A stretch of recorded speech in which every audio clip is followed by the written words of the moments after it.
All right, cocktail enthusiasts, buckle up, because today we are diving deep into the world of a true classic, the Sidecar. Where did this iconic cocktail come from? So no one's claiming credit for the Sidecar. You'd think someone would want to be known as the Sidecar mastermind. But speaking of evolution, our source mentions how the Sidecar recipe itself has changed over time. All right, so you folks at home wanted us to take a deep dive into the Sidecar cocktail.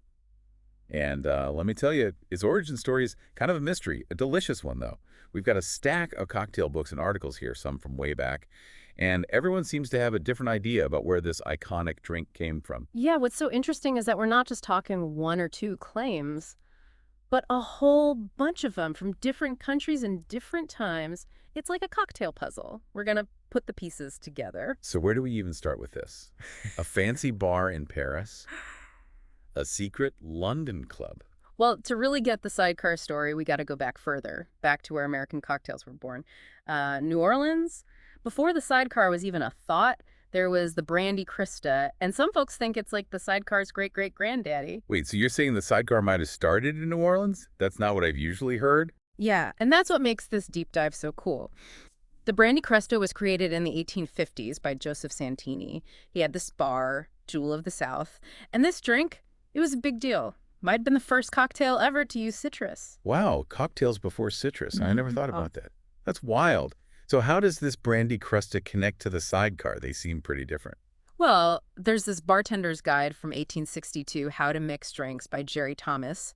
It has a recipe for the Brandy Crusta. It uses brandy, curacao, lemon juice, gum syrup, bitters, even a sugar rim. Sound a little familiar? Okay, now I see it's like a Sidecar, but with some extra fancy stuff. Exactly. And that's why some cocktail historians call the Brandy Crusta the, cocktail. Like, it came before all these sour drinks, maybe even the Sidecar. So the bitters and that instruction to smile after you make it, that's the main difference, right? I love that little detail. It really shows you the personality of those old-time bartenders, you know? But let's jump ahead a few decades, early 1900s. That's when the most popular stories about the Sidecar's birth pop up, and this time it's all about Europe. Ooh, so now we're in the world of Parisian style and London class, huh? Where do we start? First stop, Harry's New York Bar in Paris. Super famous place, owned by Harry McAlone. He says he invented the Sidecar for an American Army captain who always came to the bar in, you guessed it, a motorcycle sidecar. That's the story I've heard. Yeah. It makes so much sense, the drink named after the vehicle. You said there were more stories, right? What else is out there? Well, on the other side of the English Channel, we got another contender. A book from 1922, Cocktails, How to Mix Them, by Robert Vermeer, says the Sidecar was created by Pat McGarry, a bartender at Buck's Club in London. So now it's Paris versus London, both claiming the Sidecar. That's a serious cocktail rivalry. And get this, McAlone and McGarry, they actually worked at Buck's Club together before McAlone moved to Paris. Hold on. They knew each other. This changes things. Was it like a friendly competition, or is there something more? It's a really interesting twist.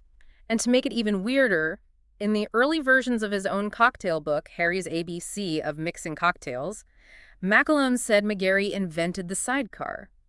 But then, in later editions, he said he did it. Oh, come on. That's like a cocktail conspiracy. So is it a case of winners write history, or was it just like a mix-up? Maybe we'll never know for sure, but no matter who really created it, both stories show us how exciting the cocktail scene was in both America and Europe in the early 1900s.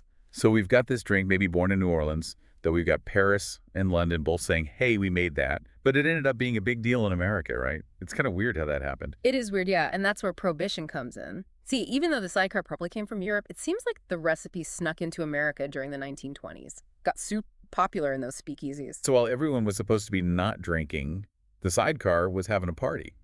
That's kind of rebellious, right? It's kind of funny, yeah. They wanted to stop people from drinking, but it just made cocktails even more creative and interesting.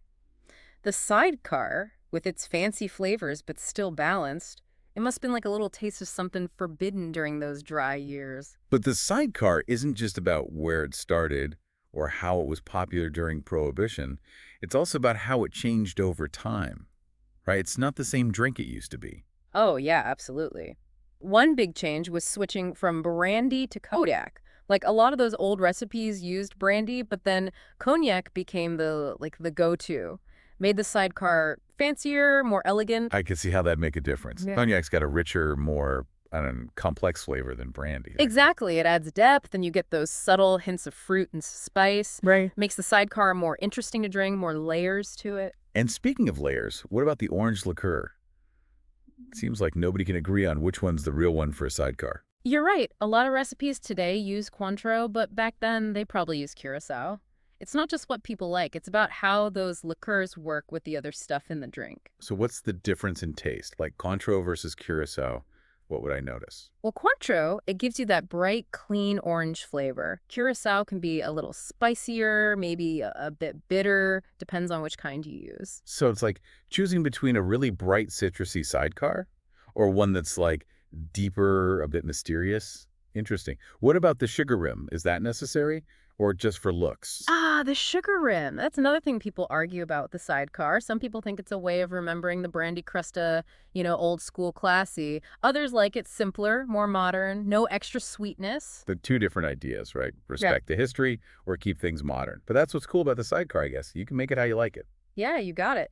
The sidecar is like a blank canvas. Cognac, orange liqueur, sugar rim or not, it's up to you. Every sidecar is a little bit different. So we might not know exactly where the sidecar came from, but we know it's changed a lot and people still love it. It shows you how timeless the sidecar is. Classic and modern at the same time. Fancy, but also fun. That's why people still want to drink it, even after all this time. All right, so we've been through this whole mysterious past of the sidecar from maybe New Orleans, then across the ocean, and changing during Prohibition. But now let's see what's happening with it today, like how are people drinking it now? Yeah, it's pretty cool to see how bartenders today are using the sidecar's history, but they're also doing new stuff with the flavors and how it looks. It's funny, we keep talking about how the sidecar has changed. It makes me think of like those Art Deco designs, from the 1920s, 30s, the sidecar. It's got that clean, simple look, kind of like that style. Oh, I see what you mean. It does have that timeless feel, like Art Deco buildings and stuff. And just like Art Deco changed over time, used new materials and all that, the sidecar's kind of the same. It's kept that classic charm, but uses new ingredients and techniques too. So how are bartenders actually changing the sidecar today? What are they doing? Well, one thing is they're using these flavored cognacs. There's some amazing stuff out there now, cognac infused with, like coffee, chocolate, even fruit and spices. Flavored cognacs, huh? Sounds interesting. Did those flavors work with the regular sidecar taste? It really depends on the cognac and what else you're using. Like a cognac that's got a little vanilla or cinnamon that could add a nice warm flavor, go well with the citrus and sweetness. I can see that. Like it'd be a whole new layer of flavor. Have you seen any like really cool versions using those flavored cognacs? Yeah, there's this bar in London. They do a sidecar with a cherry cognac. It's actually really balanced. You get that hint of cherry, but not too sweet. Kind of like those old cherry cocktails, but with a modern twist. That sounds really good. Mm-hmm. Seems like there's so many things you could do with those flavored cognacs. What other new tricks are bartenders using to change up the sidecar? Another thing is like homemade syrups and infusions. Bartenders are getting really creative, making syrups with herbs, spices, even fruit. I've seen some places even making their own orange liqueurs, using fresh oranges, all kinds of citrus.